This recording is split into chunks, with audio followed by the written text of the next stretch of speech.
Hello, and welcome to Cozy Creeps, where we bundle up and pretend to be sitting by a cozy fire and listening to spooky tales. I'm Ray, I'm River. and we will be your host for this chilling story. So, hi guys. Again, we're getting there with our posting. We really are. So this one is gonna be a little different again. So the first half is gonna be River because he did the notes on it as like a spooky abandoned place. And then he reminded me there was a true crime update that we promised y'all that we never gave that I did the notes on. So I will come in on this back half and give that. It's not a gruesome one. It's fine. I promise. As far as I'm aware, no trigger warnings for this episode. Right, babe? Correct. Okay, Yes. good. As long as he's got none in his, we're good to go. I wouldn't have done it otherwise. I know you wouldn't have. It's fine. But yeah, so we've got that coming. And then let's see, admin here at the top because why not? You can find all of our social medias on Facebook, Instagram, TikTok, YouTube under Cozy Creeps Podcast. You can email us at cozycreepspodcast@gmail.com with any of your stories or any recommendations you have. And is that all the main admin stuff that I probably want to go through for the beginning? I guess so. Usual stuff. Yeah. We're drinking Aloft Seltzers. We have a three-letter acronym thing. It's supposed to make you feel good. Yeah. I don't know what to say to give that away, but if you're watching on YouTube, you caught what I saw. You saw what I did. It's the thing that's not legal in every state, but like variations are legal in every state. It makes no sense. Yeah, But so I it's a don't I beverage don't know. format. Yeah, I don't know how much of it we can say or talk about without getting Yeah, I don't know. potentially in trouble, Or, so I'm not gonna risk it for the biscuit. demonetized. We're not even monetized. What do you We will mean? be eventually. We're not even monetized yet, babe. But we will Calm be down. soon. One day. Soon. One day. With everyone's help. With everyone's help. Like, share, subscribe, ring that noti bell, whatever you do. Yeah, do all the things. Anyways, Anyways, sorry, we're just yapping right now. We're both kind of tired. We both worked today, so we're both little eepy. dare I say, tuckered out. Dare I say, we are tuckered out, guys.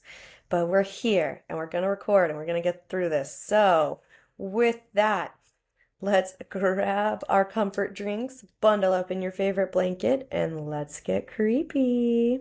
All right. Take it So, away. to take it from the top.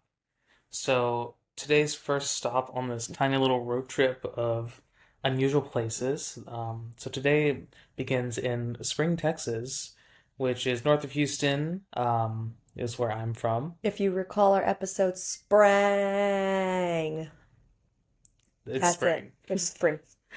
You're the So, one who calls it Sprang. that's just what people think we sound like. That's fair. We're not all country hicks, almost Oh, some of us. oh, to preface really quick, he is covering spooky abandoned places specifically. That's his topic. And he's got what, two of them?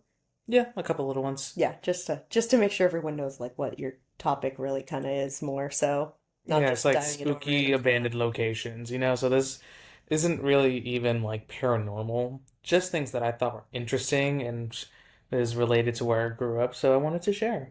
All right. So this first location takes us to a 14-acre neighborhood that was lined with multi-million dollar houses and mansions and was guarded by like a massive shopping center-esque front gate. So what is this place, you may ask? I know what it is, so. Well, the audience may not. Some of you already do. Certainly, it's not Carlton Woods. It's not the Ritz-Carlton. Mm-mm. To cut to the chase, it was essentially a theme park. Not just any theme park. Definitely not the Disney variety, but one that'll make your heart race if you get excited about looking at new vacuum cleaners. I do like new vacuum cleaners. This place is called Main Street America. Are you having fun? Yeah, I kind of wrote my script more of like an actual script, not just bullet points. So I believe it. I'm adding the theatrics. I hope y'all appreciate it. I love it. Hi, Artemis. So, first opened in 2013. It was the brainchild of Mike and Barbara Fagan. Not sure if I'm saying that correctly, but that's the way I'm going to say it. So, they were actually the owners of Design Tech Homes. So, they had owned their company for over a decade at this point, And to state the obvious, their business was home design and real estate. The couple lived not too far up in the Woodlands, which is a little north of Spring, where this takes place. Where the large homes and, master plan community was like the expectation. And that fact was evident as you walked down the street of this $20 million theme park. Crazy. So I use the term loosely, but in reality, that's kind of what they were going for. So, like I mentioned, lived up there for most of my life, but sadly, I was never able to visit this Main Street America. So, for $15 per ticket, yes, you had to pay to get inside.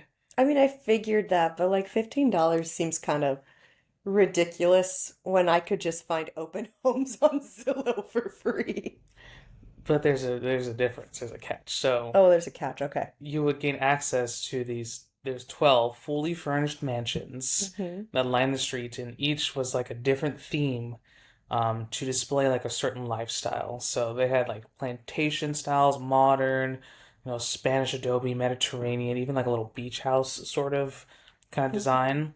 They had it all. But not only that, they're the main building, the towering Hmm. rectangle that you could see from I-45 was also its design center and held a full service restaurant, a Hmm. cooking school, garden expo, furniture store, and was an event center. That's So it was so much. it was a conglomerate of a lot of They're things. doing too many things at once right there, I feel like. And you may be wondering, like, what's the point? Well, to sell things, of course. For any place, everything. For this particular place, everything was on sale. So, not quite literally, but I mean, I couldn't buy one of the houses and live there. unfortunately not. Boo. Um, but this was the place that you would go to if you were looking for inspiration for your new custom build and you had the cash to blow. Mm.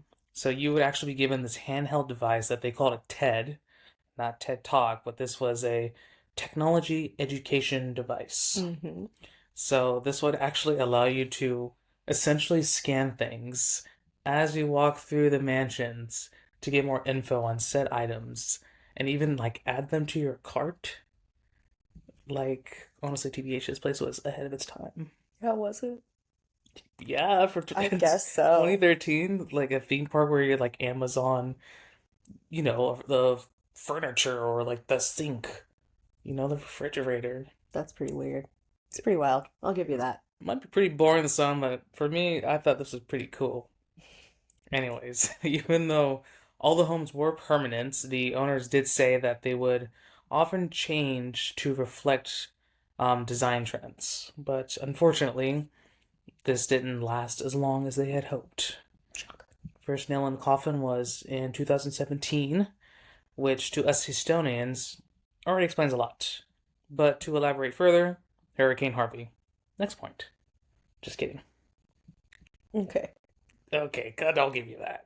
Okay. Well, to say the obvious, for those who aren't familiar with Harvey, there was a lot of flooding. Massive flooding in Houston.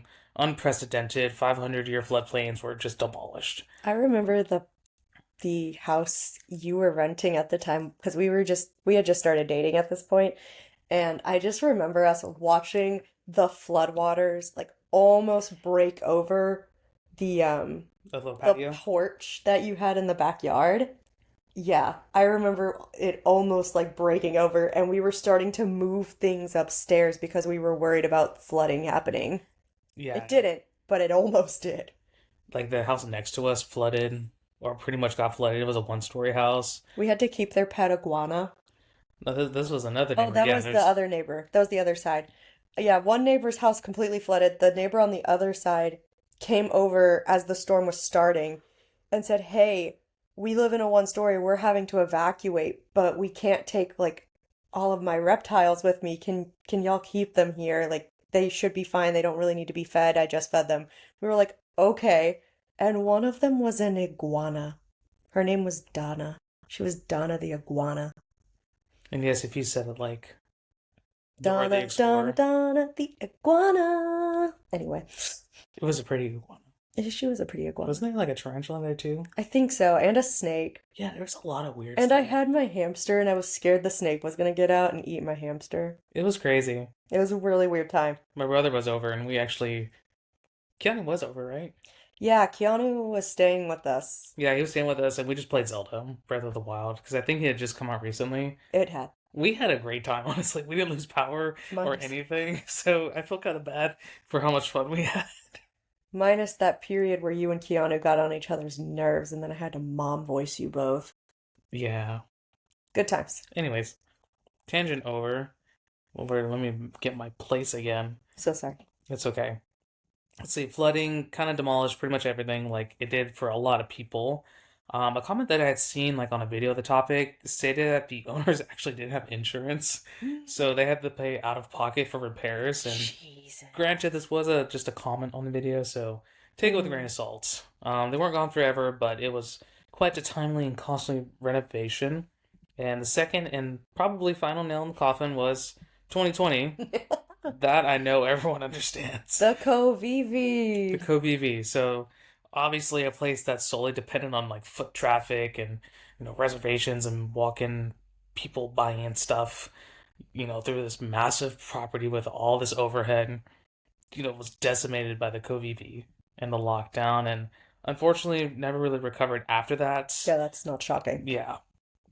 And after what all of the 2020s were, Mm-hmm. everything just kind of moved online anyways, and these types of places just really never got the kind of volume that they used to pre-COVID, even for like department stores and Mm-hmm. malls. And it's just, remember when we went to the Woodlands Mall before the lockdown? Mm-hmm. The night before lockdown happened, we went to the Woodlands Mall, and there was maybe a total of like 5 people in the entire building.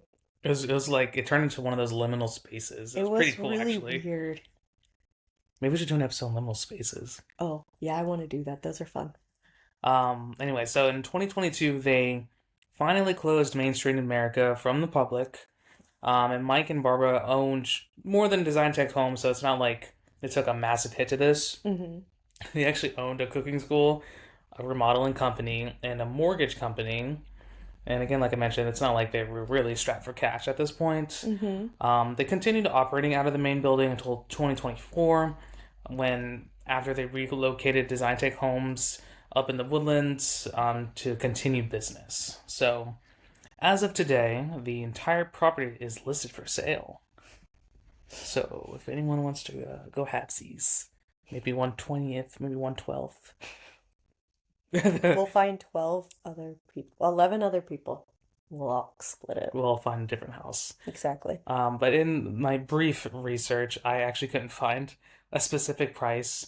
Obviously, it's actually everything's listed like kind of piece by piece. It's not like the whole property at once. There's like a warehouse in the back of the property, so more commercial, of course. Mm-hmm. I had seen another comment said that they had initially sold it to Spring ISD, like the school district, and then that's when they just listed it for sales. But I couldn't find anything concrete on that, so it's all just kind of up to speculation at this point. Mm-hmm. But it's pretty sad to see this place just kind of fall to pieces like it has. And again, I'm very sad I didn't get to go. Mm-hmm. It's like I never got to see Linkin Park in concert when Chester Bennington was alive. It kind of reminds me like that. Yeah. Yeah, Linkin Park's my favorite band. Anyways, slight little lore note there.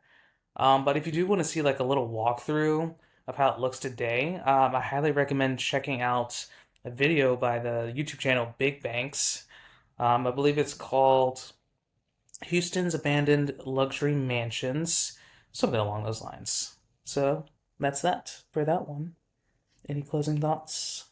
I remember just watching part of that episode, or part of the video you watched with you, and like these homes, like the few that we saw, they looked so bad. Like they look like they would make great haunted house attractions now, honestly. Yeah. But aren't like don't they think like homeless people have kind of like started squatting in a lot of these homes? Yeah, and that's what's in the video. Like, of course, the homes are trashed. A lot of them are just completely gutted to the frame, but a lot of them, a few did look lived in, with just like clothes strewn about, even food present. Um, I had heard at one point that they had used it for like an elderly center, but again, this was I couldn't find any concrete information. So again, just spaghetti's being thrown on the wall for reasons, it seems. Okay. But I don't want to spoil anything, but that video is a fun watch. It's only like 25 minutes and just a little slight deep dive into some of the more like I guess the bigger mansions. Mm-hmm. But yeah, Word. All right. on to our next destination. So this one also takes place in spring, but just a bit more north, almost into the woodlands, but not quite. So the history on this place is back in 2006, before all the major construction was done.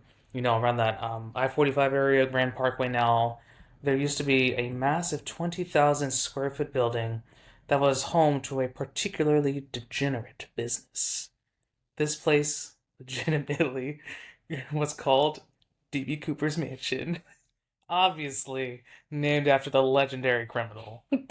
So ridiculous. So, I mean, growing up, that's what I had always heard it called from like my mom and people around it, but I never put any thought into it. I thought it was just like a misnomer. It's just oh, that's just what the people call it because it sounds funny or something.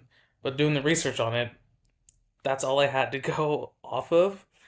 So that's what I searched and that's what came up. So That's wild. I What get, was the degenerate business? we'll get into that. Don't Oh, worry. okay, okay. So from open to close, this place operated as a gentleman's club. Hey, that's not degeneracy. Well, they quickly and consistently stayed in trouble for allegedly operating in a more explicit fashion.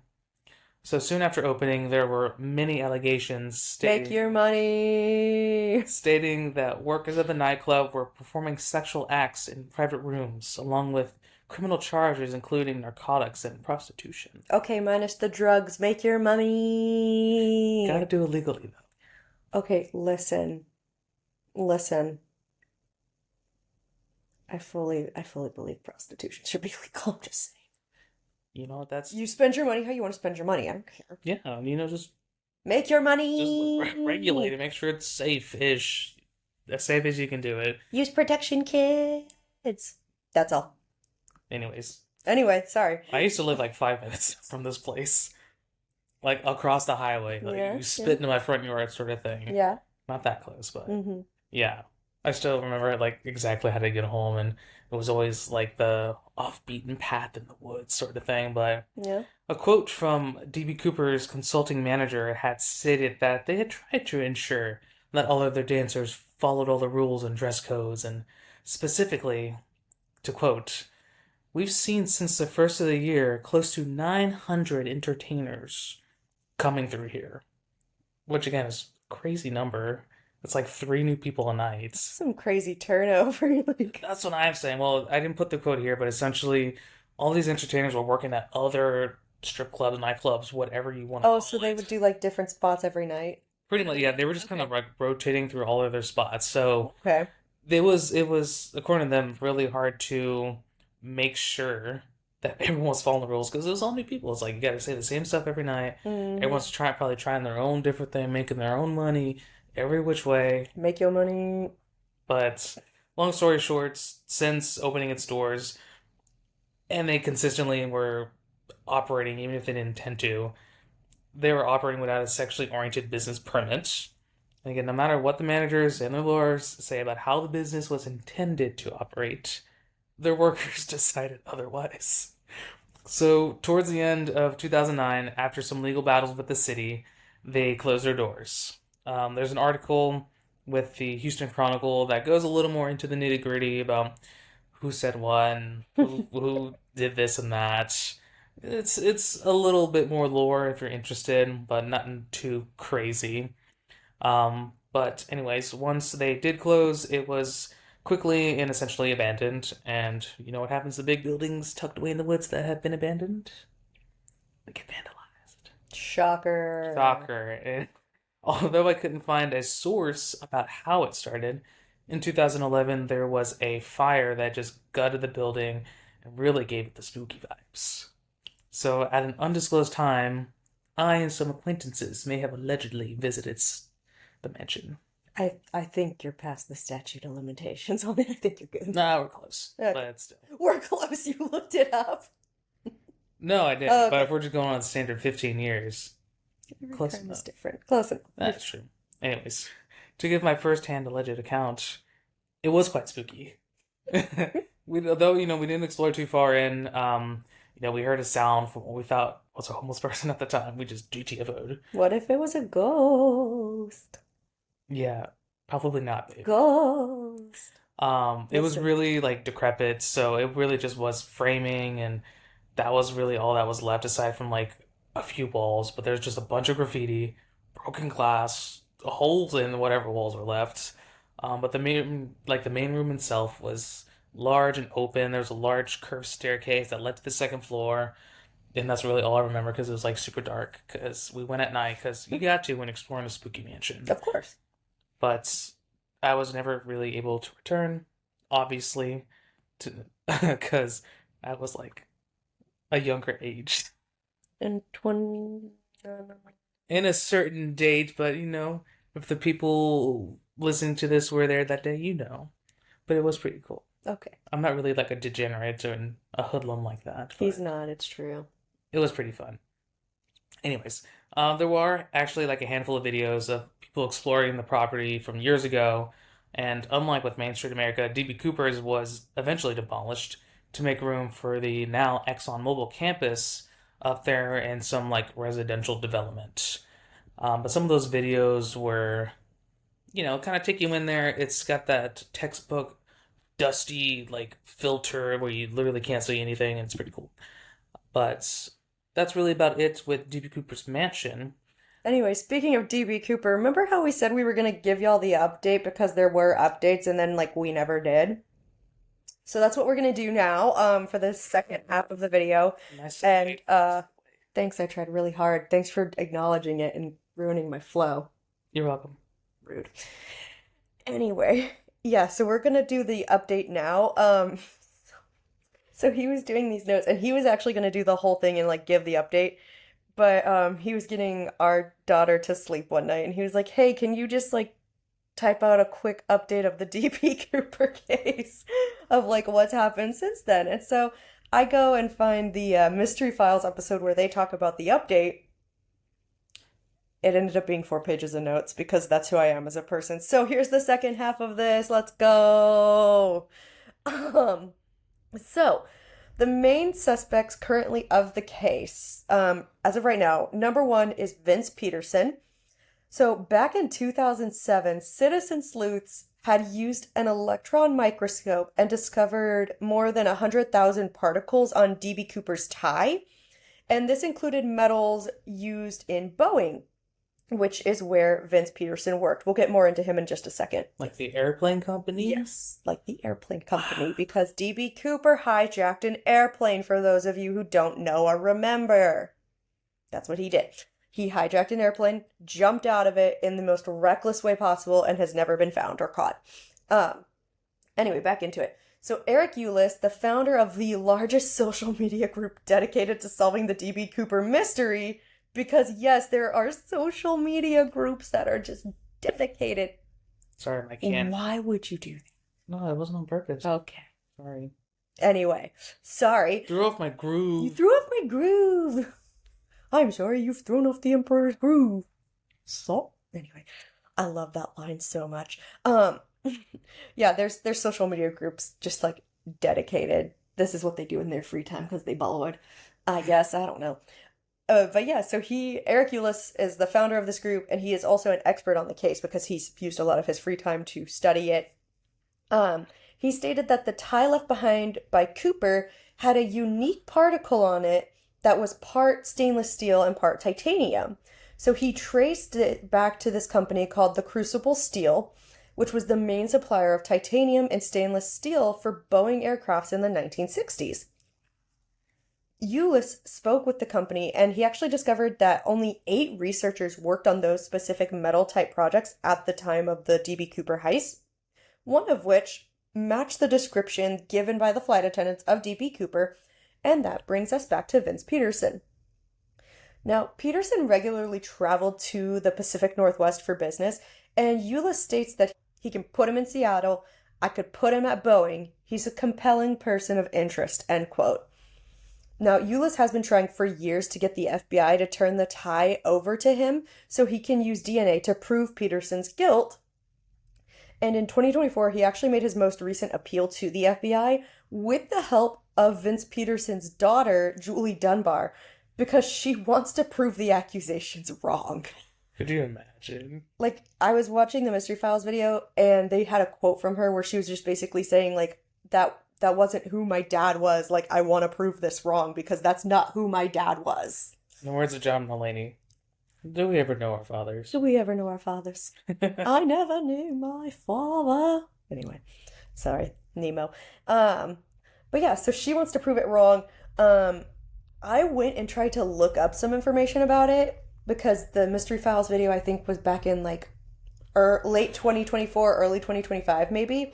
And Euless still hadn't heard back from the FBI, but from what I could see, he still has not heard from the FBI yet. So, yeah, that's just a theme with some of these.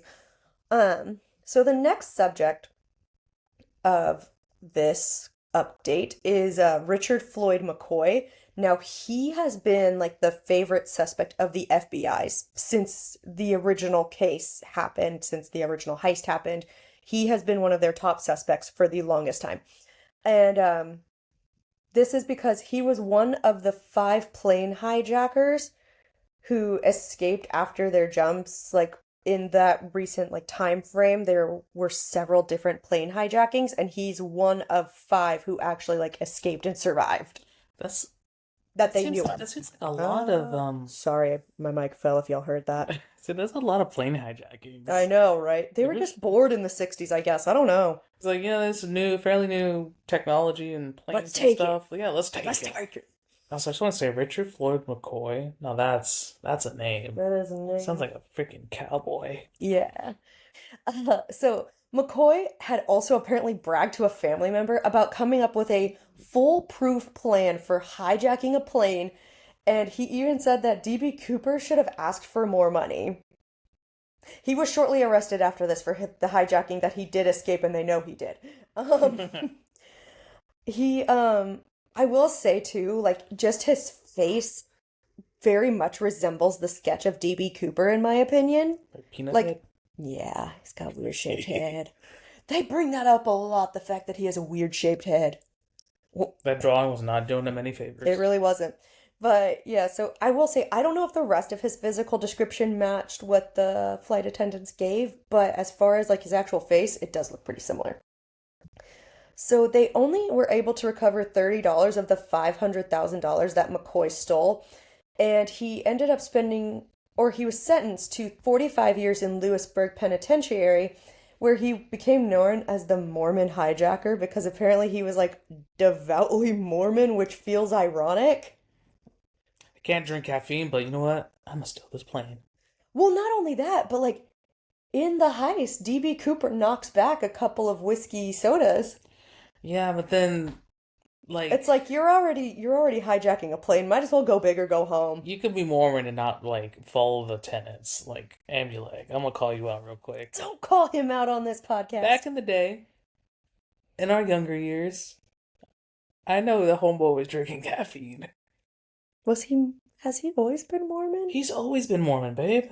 I didn't know That's that. not a recent thing. I thought he just converted sometime. So He's always been Amulek, Mormon. I'm so sorry. That's what I'm saying. You can I don't know not your practice lore. what you preach. Amulek, I'm sorry, I don't know your lore. She was not familiar with your game, I wasn't. My bad. but now he's a practicing man again. He's on the straight and narrow. Yeah. Sure. Anyway, so yeah, he was known as the Mormon hijacker because of his devoutness to Mormonism. But 2 years into his sentence, he did the most Mormon thing you can think of, which was fashion a gun out of dental paste. That's pretty cool, I'm not gonna lie. Yeah, he fashioned a gun out of dental paste, and with 3 other inmates, he ended up escaping. However, a few months later, he was killed in a shootout with police. I hope he wasn't using that gun he made.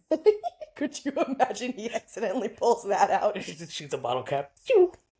A little toothpaste Well, comes no, out. like I'm guessing he took the paste and like made a mold of a gun so it looked like a gun when he was escaping.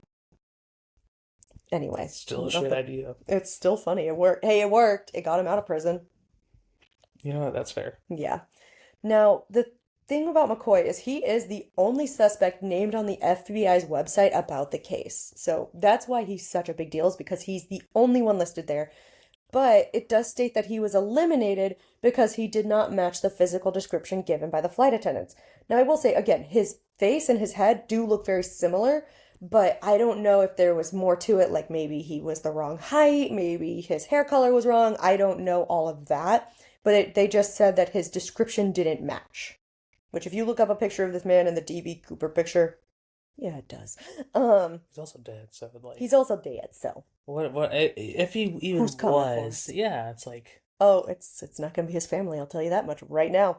Also, he did have an alibi at the time, and it was airtight. He was at home with his family for Thanksgiving in Provo, Utah. However, on February 2nd, 2024, McCoy's son, Rick McCoy III, had openly admitted that he'd been in frequent communication with the FBI. gasp. After his mother's death in 2020, he decided to admit that not only had his mother told him and his sister that their dad was D.B. Cooper, but that she had actually helped him plan both the heists that he had participated in if he was actually D.B. Cooper. Did we ever know our parents? Do we ever know our parents really? I mean, let's be honest. Now, Rick also came out and refuted his dad's alibi, stating that he wasn't home that Thanksgiving. There are also credit card statements that show that his dad, McCoy, was in Portland, Oregon before the D.B. Cooper heist, which is where D.B. Cooper boarded the plane. And the day after, he was within a day's drive of the area from where Cooper had jumped. So he was in the nearby area. Rick also remembers that his dad was flushed with cash shortly after this time, and he believed that he may have laundered the money in Vegas on his way home so that way the bills wouldn't be tracked back to him since they had written down all the serial numbers and stuff. But But when they still they would find, still find it. That was the point they made in Mystery Files, is those bills would still end up back in circulation somehow. Even if it wasn't through McCoy necessarily, they would still end up there and the FBI would have been able to track them. So I'm not too sure about all that. But after a few months of speaking with the FBI, Rick had actually found an old parachute in a storage unit that he believes is from the Cooper heist. He turned it over to the FBI, and I looked again, but as far as we can tell, they have not authenticated it yet as of this recording. bro, Bruh, I don't know what like they're what they doing. said? What are they doing? I don't know what they're doing. I don't know what they're doing. I'm trying to keep the White House from burning down. It seems. Anyway, the FBI also asked Rick for a sample of his DNA, which he was actually kind of uncomfortable to do at first because he's like, I don't like the idea of the government having my DNA. But he was like, but he also was like, I want this solved. So he did agree to give them his DNA. Again, no updates on this either. So they just have his DNA. This poor man, he's like, I'm a little uncomfortable, like with the government having it. No, no, no, we got it, we got it. Still don't have any results. I fully agree with the fact that the government should have some things, but like they already got so much crap on us. They got our phones. They got our streaming services. Mm-hmm. They got our driver's license. Mm-hmm. What's a little hair and blood? What's a little spit? Yeah. It's usually saliva they do. They'll do a cheek It's swab. not two. No, a cheek swab, babe. I need you to get it. Oh my God. Anyway, Or me bring it back. that was an awful meme. Anyway, we're gonna move on now to our last suspect, and he is actually a brand new name brought up in the case. His name is Lieutenant Robert W. Rackshaw. So he is, like I said, a new name that came up after the FBI released letters that had been sent to multiple news outlets across the West, taunting that they were sent by D.B. Cooper shortly after the heist. Bro. Yeah.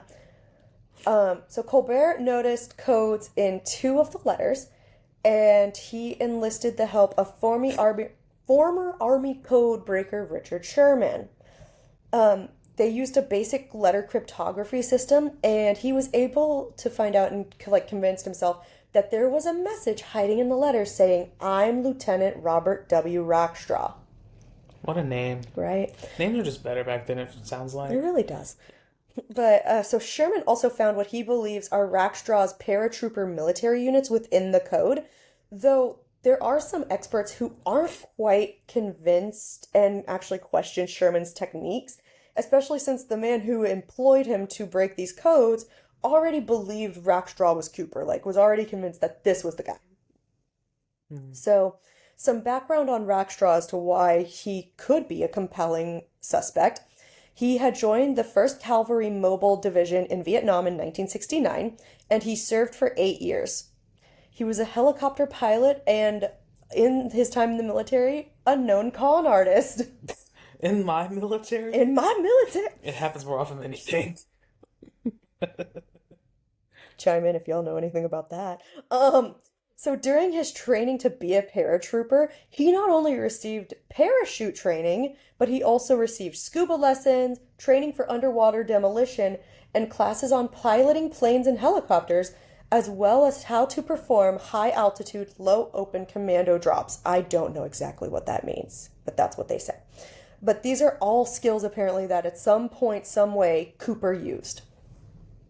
So, 5 months after or before the heist, Rackstraw was actually kicked out of the army for lying about his combat records, and the FBI even says, quote, "It was entirely possible, even plausible. Rackstraw's documented anger was at least part of the motive of the hijacking of Northwest Flight 304, end quote. Then, throughout the 80s, Rackstraw committed a lot of other crimes, including check forging, stealing cars, identity theft, and selling explosives. Jeez. Because why not? While being held for stealing IDs in Stockton, the local police submitted him to the FBI as a suspect in the Scooper case. The FBI examined Rackstraw's mugshot, and they actually found 9 points of match between his mugshot and the composite sketch they had of D.B. Cooper, such as Peanut head. the odd head shape, and really just to roast him even farther, male pattern baldness. Can't relate. It feels a little rude to me that that's what they went for, though.